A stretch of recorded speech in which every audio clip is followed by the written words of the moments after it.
안녕하세요, 헬스피디아 구독자 여러분.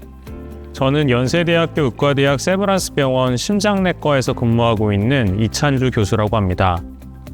오늘은 신부전이라고 하는 질환에 대해서 말씀을 드리고, 또 신부전과 함께 흔하게 생길 수 있는 철결핍이라고 하는 몸 상태에 대해서 말씀을 드리도록 하겠습니다.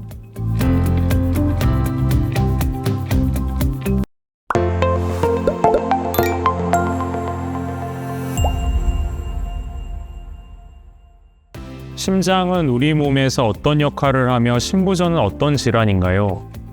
심장은 우리 가슴에 위치하고 있는 장기입니다.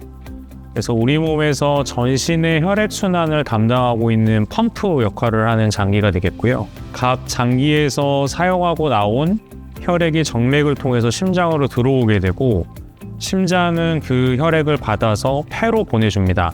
그래서 폐에서 산소화가 된 혈액을 다시 심장에 받아서 전신으로 보내주는 역할을 하는 장기가 되겠습니다. 그래서 심장은 우리 몸에서 매우 중요한 장기라고 할 수가 있겠고요. 신부전이라고 하는 병은 결국에는 심장의 기능이 이상이 생긴 상태, 즉 심장의 기능 부전을 신부전이라고 이야기할 수가 있습니다. 그래서 전신으로 필요한 만큼의 혈액을 보내주지 못하기 때문에 환자분들이 쉽게 피로하고 호흡곤란 증상을 일으키게 되고요. 또 피를 잘 받아들이지 못하는 상태가 유지가 돼서 몸이 쉽게 붓거나 폐에 물이 차는 듯한 이런 증상들이 생길 수가 있습니다. 신부전은 웬만한 암보다도 사망률이 높은 질환이기 때문에 끊임없이 관리하고 예방을 해야 되는 병이라고 할 수가 있습니다. 신부전 환자에게는 다양한 동반 질환이 있다는데 어떤 것들이 대표적인가요? 대표적으로 고혈압 같은 경우가 신부전을 발생하는 데 큰 기여를 하고, 신부전 환자들의 약 80% 정도가 고혈압을 동반하고 있다는 보고도 있고요. 관상동맥 질환도 진행을 하면 심장 근육의 손상을 일으켜서 신부전을 일으키기 때문에 관상동맥 질환을 갖고 있는 환자분들, 관상동맥 질환이라 함은 심근경색이나 협심증 같은 것들을 의미를 합니다. 그리고 또 역시 심장에 박동에 문제가 있는 부정맥이 아주 심한 환자들, 대표적으로 심방세동 같은 것들이 있을 수가 있고요. 또 당뇨병, 이상지질혈증, 이런 것들이 모두 심장질환을 일으키고 악화시키면서 신부전으로 진행을 시키는 데 기여를 할 수 있는 자들로서 많이 동반을 하고 있는 것으로 되어 있습니다. 최근에는 이런 신부전 환자들에게 있어서 빈혈이 동반되는 경우도 많고, 또 빈혈의 하나의 원인이 될 수 있는 철결핍이 또 동반이 될 수 있다라고 하는 보고들도 많이 있고, 이런 동반 질환들이 많이 있을수록 환자들에게 안 좋은 영향을 주는 것으로 알려져 있어서 동반 질환을 신부전 환자에서 철저히 관리하는 것이 매우 중요합니다. 신부전 환자에게 동반되는 철결핍의 유병률은 어떻게 되며 발생 원인이 무엇인가요? 유럽에서 신부전 환자들을 모아서 이 혈액 검사를 통해서 철결핍의 여부를 확인을 했었던 연구를 살펴보면 전체 신부전 환자의 약 절반 정도가 철결핍이 발생한다고 알려져 있습니다. 우리나라에서도 마찬가지로 신부전 환자에서 철결핍을 가지고 있는 환자의 비율이 약 50% 정도라고 알려져 있기 때문에 굉장히 많은 수의 환자들이 철결핍을 가지고 있다라고 기억을 하시면 좋을 것 같습니다. 신부전의 증상 중에 하나인 부종, 장에도 부종이 생길 수가 있습니다. 철이라고 하는 것은 우리가 식사를 통해서 흡수를 하게 되는데, 장에 부종이 생기면 식사를 통해서 철분을 흡수하게 되는 이 비율 자체가 굉장히 많이 떨어집니다. 그리고 두 번째로는 신부전 환자들이 여러 가지 동반 질환들 때문에 복용하고 있는 약제들과 또 밀접하게 관련이 됩니다.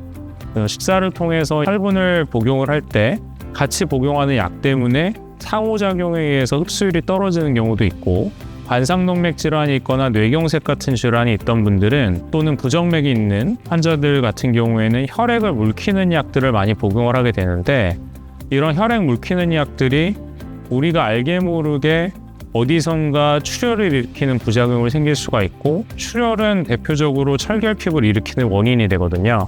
결국 동반 질환들 때문에 또 잘 생길 수가 있고, 세 번째로는 신부전 환자들에서는 항상 만성 염증 상태가 지속이 된다고 알려져 있습니다. 염증이 높은 환자들 같은 경우에는 철분의 흡수 효율이 떨어지고, 그리고 철분을 필요한 데서 사용하게 하는 여러 이 생화학적 반응에 문제를 일으킨다고 되어 있어서 실제로 철분이 부족하게 되는 상태가 잘 유발이 된다고 알려져 있습니다. 철결핍은 어떤 증상을 야기하며 신부전 환자에게 어떤 부정적인 영향을 미치나요? 철결핍이 있는 환자분들은 빈혈이 또 생기기도 쉽고, 근육에서 이런 에너지 생성을 떨어뜨리기 때문에 운동 능력을 떨어뜨리게 됩니다. 더 숨찬 증상을 악화시키는 걸로 되어 있고, 이런 일상생활에서 운동 능력이 떨어지고 숨찬 증상이 계속 반복되게 되면 신부전 환자의 이 삶의 질에 대한 만족도가 떨어질 수밖에 없습니다.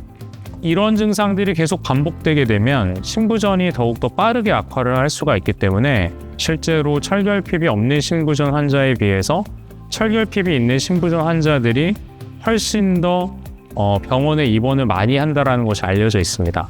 따라서 이런 철결핍이 있으면 그만큼 환자분들이 여러 가지 상태가 악화되는 경우가 많기 때문에 전반적으로 우리 환자들에서 의료 비용을 또 증가시킬 수 있는 문제를 일으킬 수가 있습니다. 철결핍을 어떻게 치료하는 것이 가장 효과적일까요? 네, 신부전 환자들에서 우리가 사용할 수 있는 철결핍을 치료하는 방법이 여러 개가 있습니다. 첫 번째로 수혈 같은 경우에는 혈액 자체를 넣어주기 때문에 즉각적으로 효과가 나타나고 환자들이 이런 증상이 좋아지는 것을 빠르게 느낄 수 있다는 장점이 있는데, 다만 감염증 같은 거에 쉽게 노출이 될 수가 있기 때문에 무작정 철결핍이 있다고 수혈을 선택을 하는 것은 옳지 않다고 생각이 됩니다.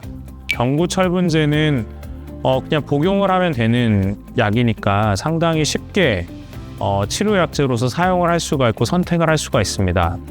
하지만 경구철분제 같은 경우에는 우선은 용량이 그렇게 많지가 않아서 경구철분제만으로는 이 철결핍을 해소할 수가 없다라는 것이 현재까지 연구 결과들입니다. 정맥철분제는 말 그대로 주사를 통해서 정맥 혈관을 통해서 철분을 직접적으로 넣어주는 치료라고 할 수가 있습니다. 정맥철분제는 주사로 맞아야 된다는 단점이 있기는 하지만 경구철분제에 비해서 훨씬 고용량의 철분을 안전하게 투여를 할 수 있다는 점이 있습니다. 물론 정맥철분제 종류에 따라 좀 다르긴 합니다만 최근에 나온 정맥철분제는 굉장히 고용량의 철분을 쉽게 빠른 시간 내에 투여를 할 수 있는 걸로 되어 있고, 심지어 수혈을 어느 정도 대체할 수 있을 정도로 또 혈색소 생성에 도움을 주는 걸로 되어 있습니다. 우리나라에서 2022년에 나온 신부전 진료 지침에서도 신부전 환자들에서 철결핍에 대한 혈액 검사를 주기적으로 할 것을 권고를 하고 있고, 실제로 이 약제를 썼을 때 환자들의 운동 능력이 개선이 되고 삶의 질도 개선이 되고 입원율도 줄어들었다고 하는 매우 좋은 연구 결과들이 있어서 최근에는 이런 정맥철분제를 매우 적극적으로 사용을 하고 있는 중입니다. 신부전 환자분들께서 이런 철결핍에 대해서 좀 알고 계시고 담당 주치의와 상의하셔서 적극적으로 좀 관리를 해보시면 환자분들이 조금 더 편안하게 지내시는 데 많이 도움이 될 수 있을 것 같습니다. 네, 이상입니다. 감사합니다.